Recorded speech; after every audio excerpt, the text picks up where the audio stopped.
The police officer's hand trembled on his holster as he approached the car. Inside, a young black teen sat frozen, his white-haired grandmother clutching his arm. What should have been a peaceful drive home from church had suddenly taken a dangerous turn. The officer barked orders, his voice sharp with tension. The teen's eyes darted from the officer's face to the gun at his side. He had done nothing wrong, yet here he was, facing a situation that would leave an indelible mark on his life. The air crackled with fear and confusion, a moment suspended in time that would soon ripple far beyond this quiet street corner. As we reflect on this real-life story, subscribe, and don't forget to turn on the notification bell for more daily stories that need to be heard. Hit that subscribe button and let us know where you're watching from in the comments. We'd love to hear from you. Darren Jenkins leaned back in the passenger seat, basking in the warmth of the afternoon sun. His grandmother Margaret hummed softly as she navigated the familiar streets of their neighborhood. The blend of her lavender perfume and lingering church incense created a soothing atmosphere in the old Buick. "So, what's on the menu for lunch, Grandma?" Darren asked, his stomach rumbling at the thought of her famous Sunday roast. Margaret chuckled, her hands steady on the wheel. "You know the drill, sweetie. Pot roast with those carrots you love so much. And if you're good, maybe we'll whip up some peach cobbler later." Darren's mouth watered at the prospect. He was about to respond when something in the rearview mirror caught his eye. A police cruiser had appeared behind them, following at a steady distance. "Everything all right, Darren?" Margaret asked, noticing her grandson's sudden silence. Before he could answer, the world erupted in a cacophony of blue and red lights. The police cruiser's siren wailed to life, demanding their attention. Darren's heart began to race as he gripped the edge of his seat. "What on earth?" Margaret exclaimed, her voice tight with confusion. She signaled and carefully pulled over to the side of the road, her movements deliberate and measured. Darren's mind raced through recent events, searching for any reason they might have been stopped. Had Grandma's tail light gone out? Was she speeding without realizing it? He came up empty, which only intensified his growing unease. Margaret turned to her grandson, her brow furrowed with concern. "Darren, honey, what's happening? Did you see me do anything wrong?" He shook his head, unable to find his voice. The flashing lights painted surreal patterns across their faces, transforming the once peaceful car interior into a pulsing alien landscape. Through the side mirror, Darren watched as two officers emerged from the cruiser. Their hands hovered near their holsters as they approached, faces set in grim determination. "Grandma," he whispered, his voice barely audible over the idling engine, "I think we should keep our hands where they can see them." Margaret nodded, her usual warm smile replaced by a look of growing apprehension. She placed her hands on the steering wheel, while Darren kept his flat on his thighs. As the officers drew nearer, the world seemed to slow down, each second stretching into an eternity. He could see the officers' mouths moving, but their words were muffled as if coming from underwater. Suddenly, reality snapped back into focus with terrifying clarity. The officers had drawn their weapons, pointing them directly at the car. Darren's breath caught in his throat as he heard the command that would change everything. "Driver and passenger, hands where we can see them. Exit the vehicle slowly." At that moment, as fear and disbelief coursed through his veins, Darren realized that this Sunday drive had taken a turn he could never have imagined. The safety of his grandmother's car, once a sanctuary, had become a trap. And as he prepared to step out into the unknown, one thought echoed in his mind. How could this be happening to us? Time seemed to slow as Darren stepped out of the car, his grandmother's protests fading into the background. The next few minutes would reveal the dangerous consequences of snap judgments and misunderstandings. Across the street, a bystander's trembling voice had just reported what they thought was a robbery in progress to 911. The dispatcher's fingers flew across the keyboard, relaying information about a young black man allegedly forcing an elderly white woman into a car. Within moments, sirens wailed to life, carrying the weight of unchallenged assumptions. As the police cruiser screeched to a halt behind Margaret's Buick, Officer Thompson's mind raced through worst-case scenarios. His partner, Officer Davis, gripped her weapon tightly as they approached. The fading sunlight cast long shadows, heightening the tension crackling in the air. "Driver and passenger, exit the vehicle with your hands visible," Officer Thompson barked, his voice sharp with adrenaline. Darren's legs felt like lead as he slowly opened the door, his heart pounding violently in his chest. The rough asphalt bit into his knees as he was ordered to the ground, cold metal handcuffs clicking shut around his wrists. Margaret's voice rose in a mixture of fear and indignation. "What are you doing to my grandson?" she demanded, fierce protectiveness replacing her usual gentle demeanor. "We've done nothing wrong. We're coming home from church, for heaven's sake." Officer Davis hesitated, confusion flickering across her face. This wasn't fitting the scenario they had prepared for. She glanced at her partner, uncertainty creeping into her stance. A small crowd began to gather, phones emerging to capture the unfolding scene. Dominique Elliott, a passerby, felt a wave of dread wash over her as she hit record, acutely aware of the potential consequences of the situation. The air grew thick with tension as Margaret continued to plead their case. Officer Thompson struggled to reconcile the dispatcher's report with the scene before him, his brow furrowed in concentration. It was then that Margaret, her patience worn thin, reached into her purse. Both officers tensed, hands flying to their weapons. But what emerged was a well-worn photo album. With shaking hands, she flipped to a page showing a younger version of herself with a small boy. Unmistakably, Darren. The realization hit like a thunderbolt. Officer Thompson's face drained of color as the full weight of their mistake became clear. "I think there's been a big misunderstanding," he said, his voice barely above a whisper. As the handcuffs were removed, Darren remained on the ground, his mind reeling.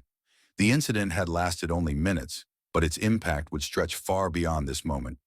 How could a peaceful Sunday drive transform so quickly into a nightmare? And more importantly, what would it take to prevent such misunderstandings in the future? As the truth dawned on the officers, a heavy silence fell over the scene. Darren slowly rose to his feet, his legs shaky and his mind reeling. The cold metal of the handcuffs had left invisible marks on his wrists, a stark reminder of the ordeal he had just endured. Margaret rushed to her grandson's side, her earlier indignation giving way to concern as she wrapped her arms around him.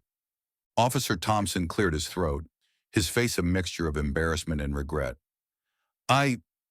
"We're sorry for the misunderstanding," he stammered, struggling to find the right words. "We received a report of a possible robbery and—" His voice trailed off as he realized the inadequacy of his explanation.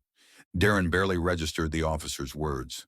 His heart still raced, and his mind grappled with the reality of what had just transpired. How quickly had his world turned upside down?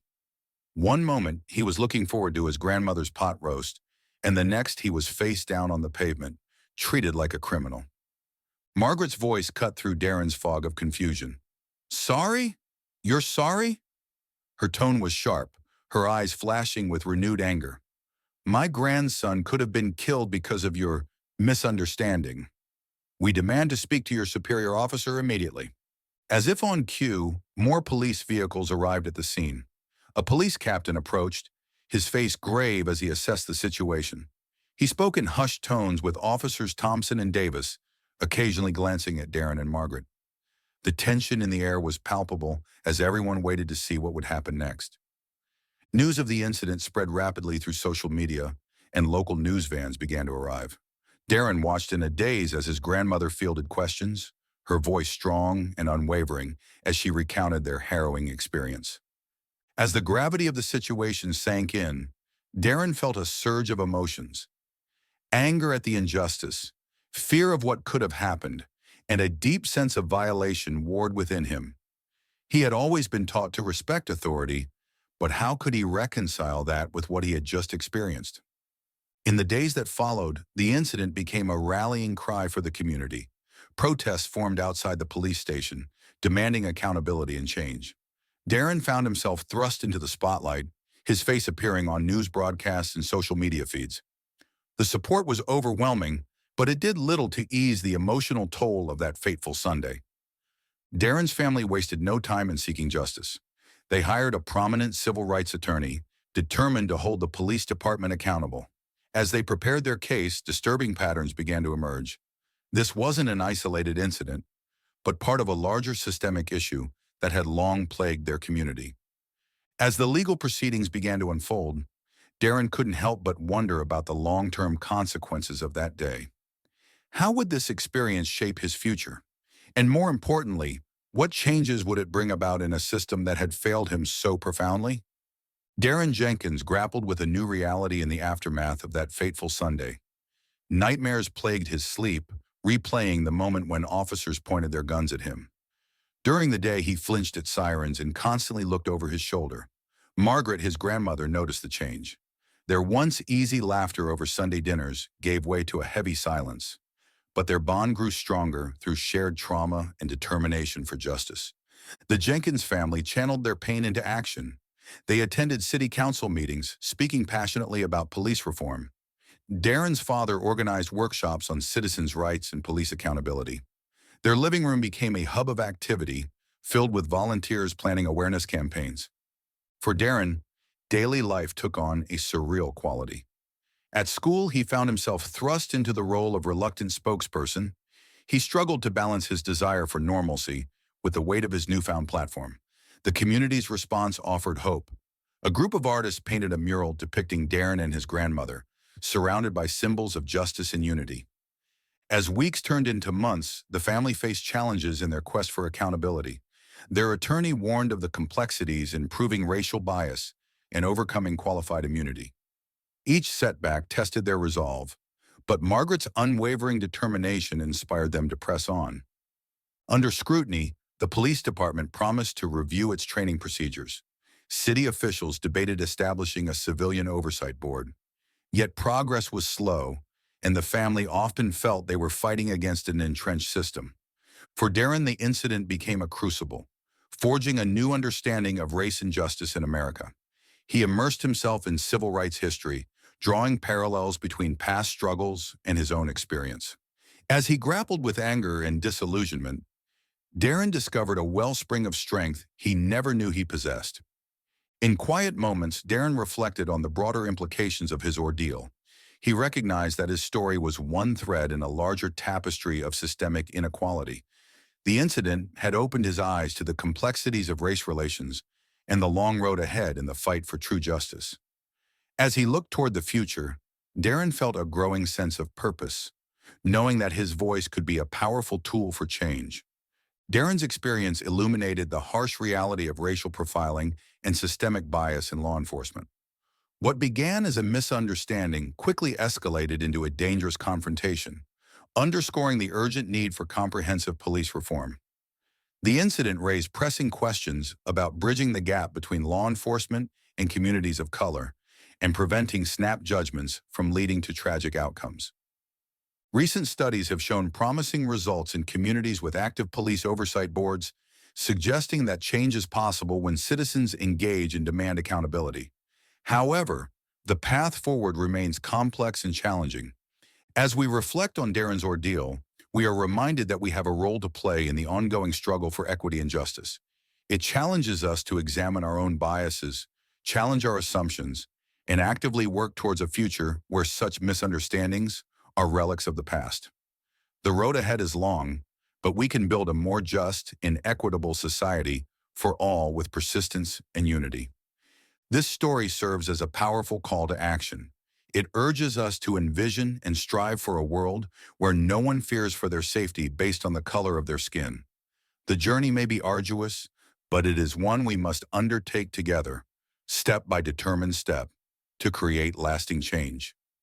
Join our community of people who believe in justice, empathy, and powerful storytelling. By subscribing, you're not just watching, you're part of a movement that values real stories and change. Add us to your daily routine and make every story count. Subscribe and join us each day for stories that make an impact.